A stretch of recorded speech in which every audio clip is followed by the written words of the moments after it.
Hey now, what's going on, everybody? My name is Mike Brown, aka ReviewKingMB, and this is it.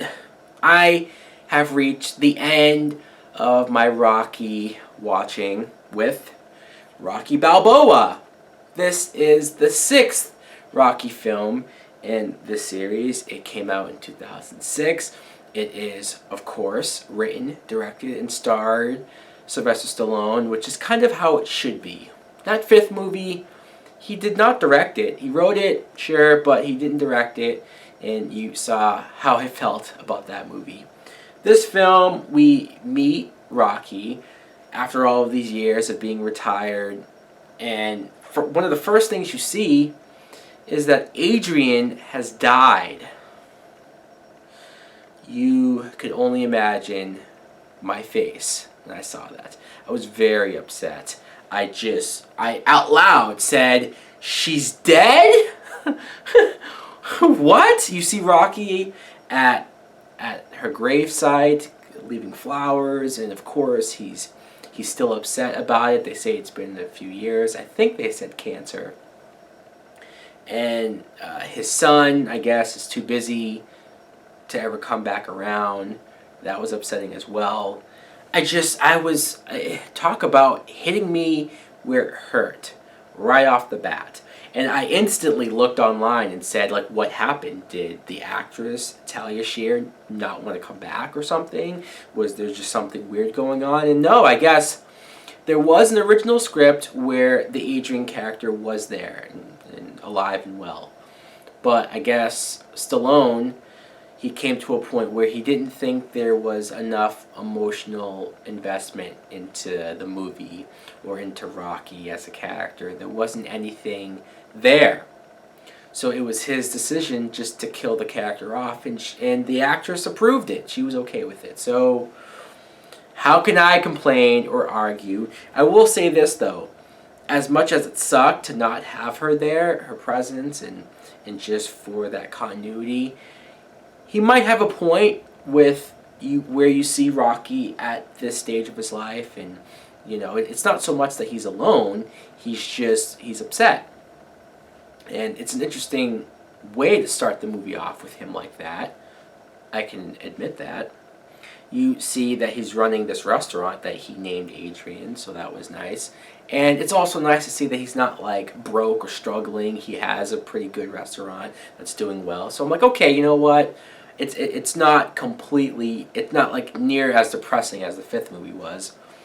With his son, this time played by Milo Ventimiglia, I completely butchered that. Peter from Heroes. The son, I didn't like him as much here. No, not that I hated him. I get it where he's coming from. He probably feels like his father wasn't really there for him growing up. So he's sort of veered off away, and he wants to prove himself in the world, wants to step out of his shadows and prove that he can make it on his own. I get it to a point, but the scene where Rocky gives him this amazing speech about how he can't make excuses and how he can do this and that, it was great. Great acting from Stallone. I don't know if I've said this before, but I've gotten a great deal of respect, appreciation for Sylvester Stallone as a writer, director, and actor. I never really thought too much of him before watching these movies. But you know what? I'd say the guy's pretty damn talented.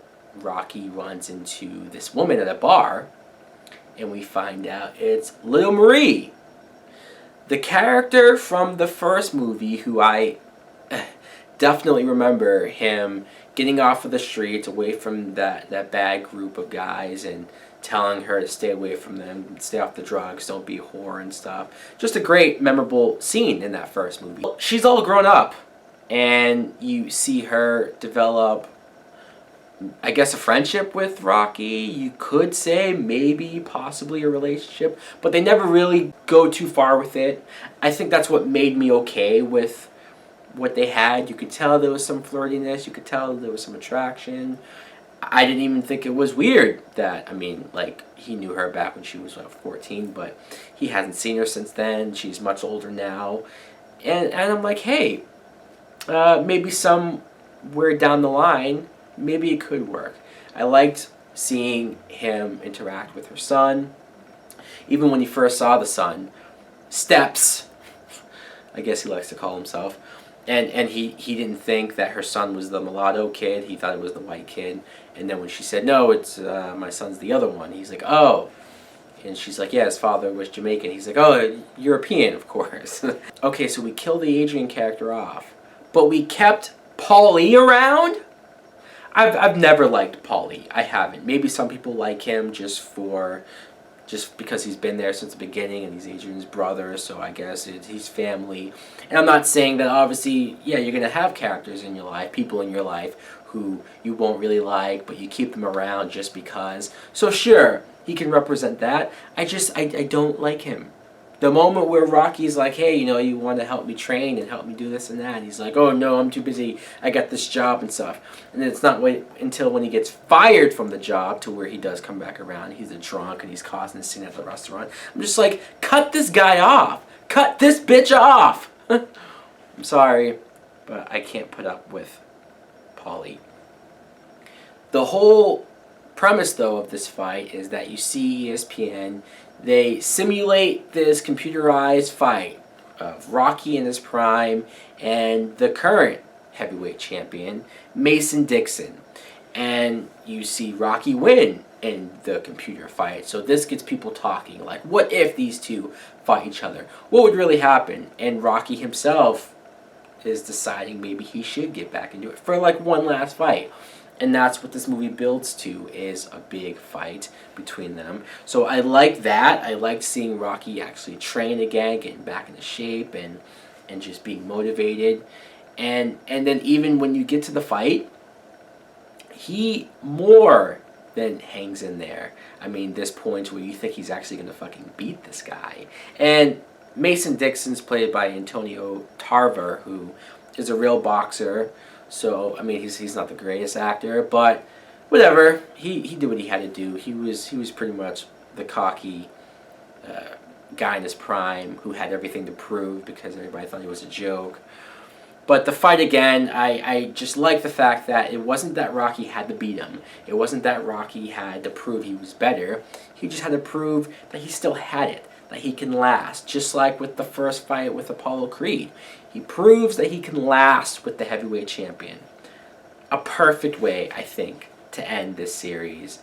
I very much enjoyed it. I'm glad this movie was made and that we didn't end the series on such a sour, down note. Anyways, guys, let me know in the comments below, what do you think of Rocky Balboa? Do you like it? Thanks for watching. Like, comment, subscribe. Later!